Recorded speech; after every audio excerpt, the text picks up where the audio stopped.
On a souvent l'impression que l'on sait, parce que les médias nous en parlent très souvent.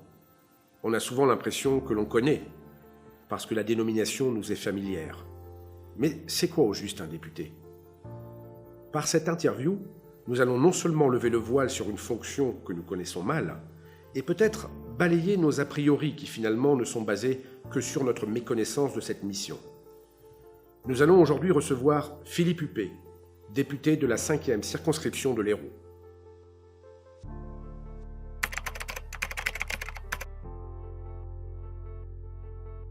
Un député, d'abord c'est une personne élue par le peuple, par tous les citoyens français, et c'est une personne qui est élue sur une circonscription territoriale. Donc il y a 577 circonscriptions territoriales en France, puisqu'il y a 577 députés qui siègent à l'Assemblée nationale. Ce sont des hommes et des femmes qui sont élus sur des territoires, et ensuite qui représentent leur territoire et qui représentent la nation au niveau de l'Assemblée nationale. Ce ne sont pas des hommes qui sont simplement des élus d'un territoire qui représentent ces territoires. Certes, ils sont élus sur un territoire bien spécifique, mais quand ils prennent la parole, quand ils votent, c'est au nom de la nation dans sa globalité. Un député, c'est un élu national qui va voter la loi, donc qui va faire des propositions, qui va voter aussi des projets de loi, et en même temps qui va contrôler aussi l'efficacité de ces lois. C'est un homme aussi qui fera des rapports, qui sera en mission, pour voir les besoins que pourrait avoir la nation et au niveau des changements législatifs. Voilà essentiellement ce que c'est qu'un député.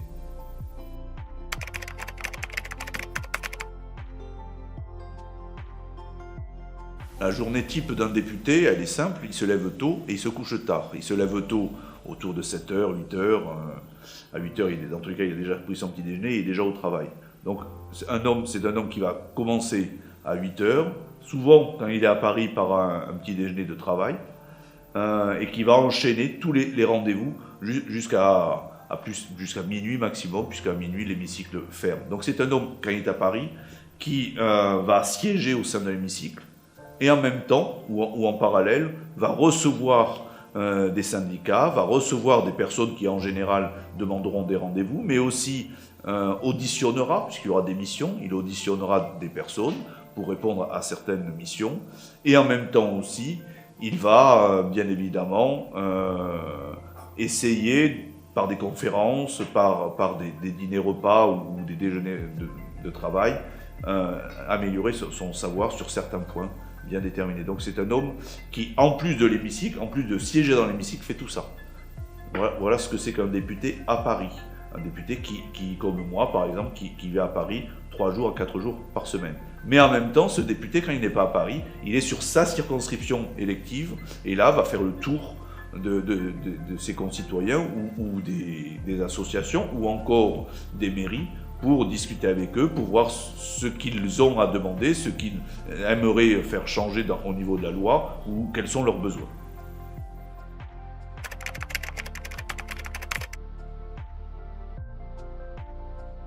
La mission d'un député est simple, il est élu pour voter la loi. Soit des nouvelles lois, soit de nouvelles lois qui amenderaient d'anciennes lois. Voilà la mission du député, essentiellement, c'est un législateur. Mais il est aussi élu pour contrôler les lois et l'efficacité de ces lois. Donc à ce moment-là, il y a des auditions sur l'efficacité de certaines lois. Par exemple, j'ai fait partie d'une commission qui a auditionné sur les lois Macron de 2015. Et donc c'était pour voir quelle était l'efficacité au bout de 3 ans, 4 ans de ces lois Macron, pour voir si on devait les changer ou les améliorer tout simplement. Voilà ce que fait essentiellement un député, c'est-à-dire voter la loi ou voir l'efficacité de ces lois.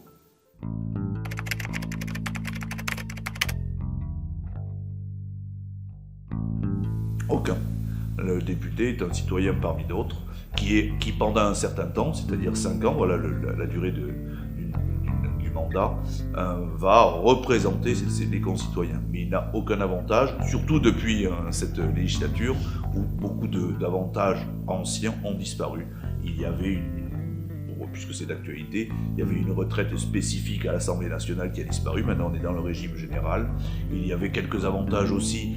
Quand on n'était plus député, on pouvait toujours prendre le train aux frais de l'Assemblée nationale, c'est terminé. Maintenant, quand on n'est plus député, on redevient un citoyen normal. Un député, c'est aussi quelqu'un qui a une voiture mais qui n'a pas de chauffeur. Il conduit sa voiture. Quand il prend l'avion, prend le train pour se rendre à Paris, mais il n'a pas de première classe ni de seconde classe, ainsi de suite. Il n'y a pas un siège réservé aux députés. Il monte dans les wagons qui sont normaux et il va dans des places dans les avions normales aussi. Donc en vrai, il n'y a pas d'avantage à être député qui serait exorbitant du droit commun.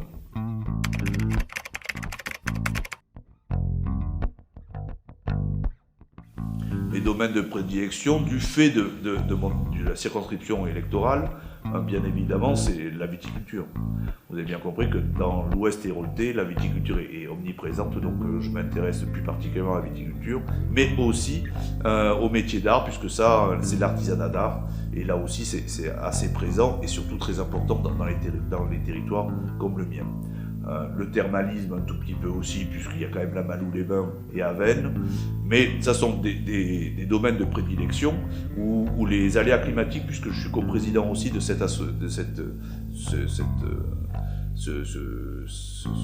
commission d'études qui porte sur les aléas climatiques.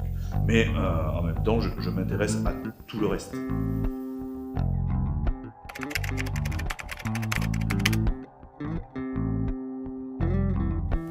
Un député peut être déçu de sa fonction, oui, comme tout homme. Quand on rentre dans un métier, quand on rentre dans une profession, on imagine ce qu'elle peut être, et en la pratiquant, parfois, c'est différent de ce qu'on avait pu imaginer. Un député est surtout honoré par sa fonction et par la confiance qu'ont mis les électeurs en l'élisant. Donc, être déçu de sa fonction, c'est compliqué en partant de ce principe. Mais c'est vrai que je connais quelques collègues qui parfois imaginaient autre chose que ce que l'on vit. Mais en même temps, on est le député que l'on veut. Hein. Donc, on va chercher parfois le travail comme on le souhaite aussi. Donc, je pense qu'on ne peut pas être fondamentalement déçu par sa fonction. On peut imaginer que ça serait autrement.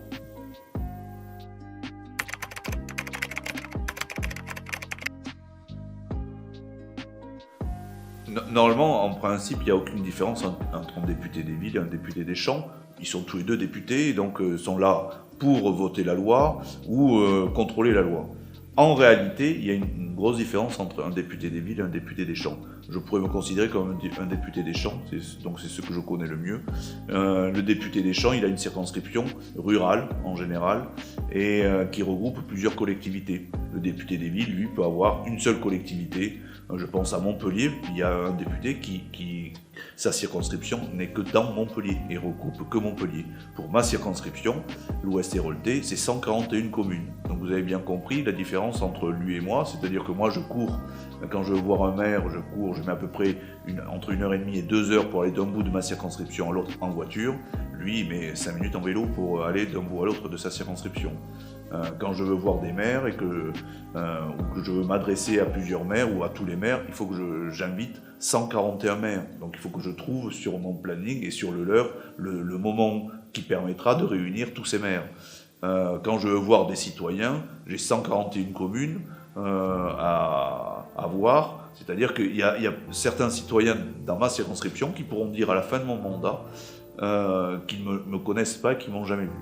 Ça oui, ça j'en suis bien conscient. Alors que maintenant, à mi-mandat, j'ai fait 100 000 km. Donc en 2 ans et demi, j'ai fait 100 000 km sur ma circonscription. Je ne suis pas allé me balader ni à La Réunion, ni en Italie, et encore moins en Russie. Je suis resté dans la 5e circonscription d'Hérault et j'ai fait 100 000 km en 2 ans. Pourquoi ? Parce que ça me demande d'être assez mobile et donc d'aller voir les gens, d'aller à leur rencontre. Aller à la Salvetat sur Agou, c'est presque 2 heures de voiture aller, 4 heures aller-retour. Quand je vais à Minerve, c'est la même chose. Alors quand je vais à Dissens-et-Vassy, c'est où j'habite, donc là je peux y aller à pied, mais c'est le seul village, 140 sur 141 où je peux aller à pied. Après je prends automatiquement ma voiture.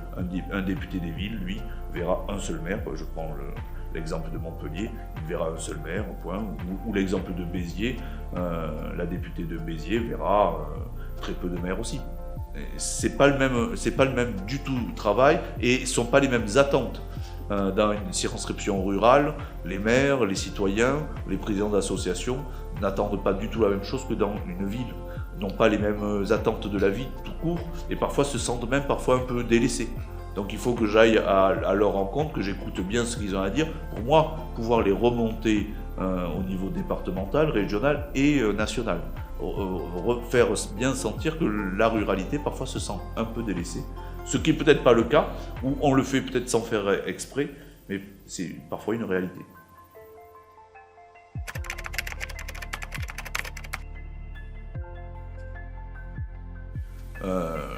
J'ai eu cette chance d'être maire d'Addisson, oui. J'ai eu cette chance d'être maire d'un petit village qui m'a permis de bien comprendre déjà la formation de base d'un politique. Qu'est-ce que c'est qu'une station d'épuration? Qu'est-ce que c'est qu'une mairie? Comment fonctionne une mairie? Comment fonctionnent les écoles? Comment fonctionne une association? Ça, je l'ai appris grâce à ma fonction de maire d'un petit village. Et donc, automatiquement, ça rejaillit sur ma vision de la ruralité, des collectivités et de la France en général. Ça, c'est certain que ça a formé le futur député qui a été élu en 2017. Je pense qu'un jeune député qui n'aurait jamais été élu auparavant, qui en plus serait plus jeune que moi, aurait une autre vision.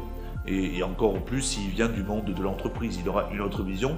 Et on peut être complémentaire, on n'est pas automatiquement opposé, on peut être complémentaire. Et ainsi, quand on discutera dans l'hémicycle, les 577 députés, on apportera peut-être une vision complémentaire de la France. Moi, j'apporterai ma ruralité avec moi et que je défendrai. Peut-être que ce jeune homme ou jeune femme arriveront avec toute la fougue de leur jeunesse et défendront autre chose. Et on trouvera un compromis qui fera une loi équilibrée, je crois.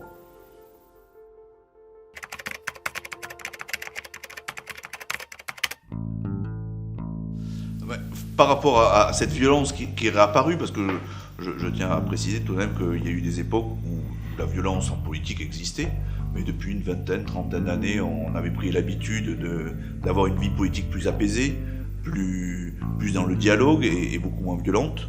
Ce n'est qu'un retour de la violence en politique, c'est pas une apparition de la violence en politique, c'est un retour de la violence en politique, et en plus je crois qu'il faudra s'y habituer.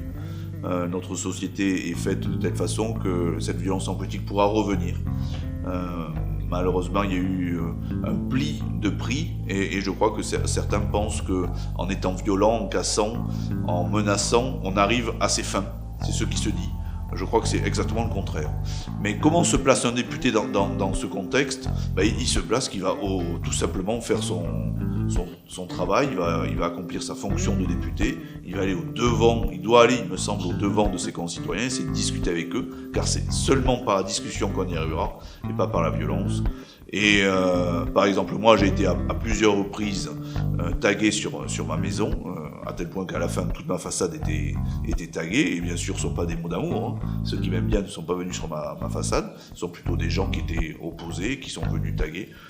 Ça n'a rien changé à mon vote, ça n'a rien changé à mes opinions, si ce n'est qu'ils ont pris ma façade pour un bulletin ball, mais très bien, mais ça n'a rien changé. Je pense que c'est seulement par la discussion raisonnée et que l'on pourra faire changer parfois l'opinion du député ou de l'élu. C'est en discutant avec lui qu'on peut amener ses propres arguments et petit à petit le convaincre ou pas, mais dans tous les cas discuter du bien fondé d'une proposition, d'un projet de loi.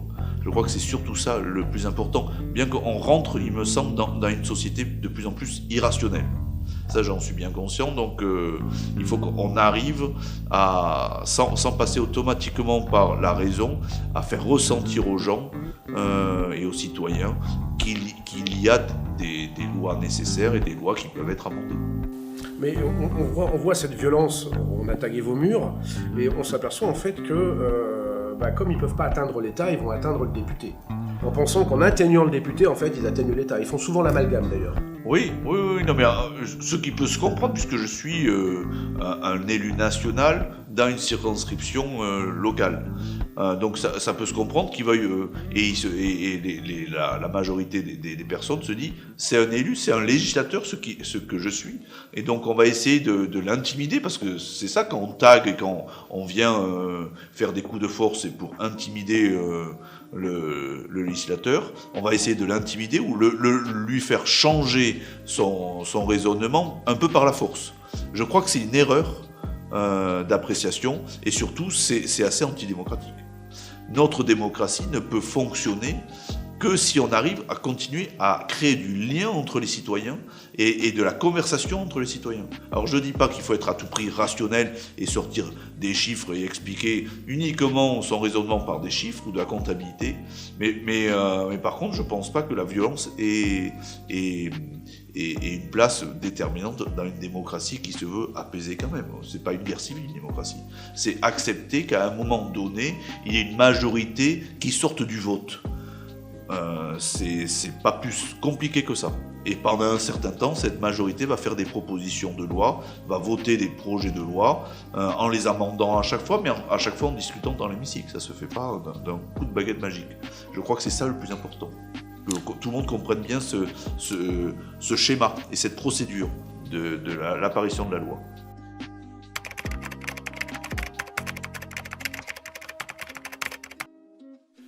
C'est une impression. Voilà. Et ce n'est qu'une impression. Si je vous demande aujourd'hui, par exemple, combien coûte une baguette de pain, on pose des questions à des ministres. Ça dépend quelle boulangerie. La boulangerie de l'euro, de 1 euro, autour d'1 euro. Mais ça dépend. Oui, il y en a qui ne savent pas. Une chocolatine à Clermont-Lérault coûte 1,10 €. Il y en a qui ne savaient pas. Et je vais régulièrement, toutes les semaines, acheter ma chocolatine, comme ça je suis sûr du prix. Mais oui, il y en a qui ne savent pas, mais en même temps, on ne peut pas reprocher à certains élus, parce qu'il y a aussi, il n'y a pas que les députés, il y a d'autres personnes, d'autres citoyens qui ne savent pas combien coûte une baguette de pain non plus. Donc il n'y a pas que les députés, ou que les sénateurs, ou que ceux on dirait les privilégiés, à tort, je crois.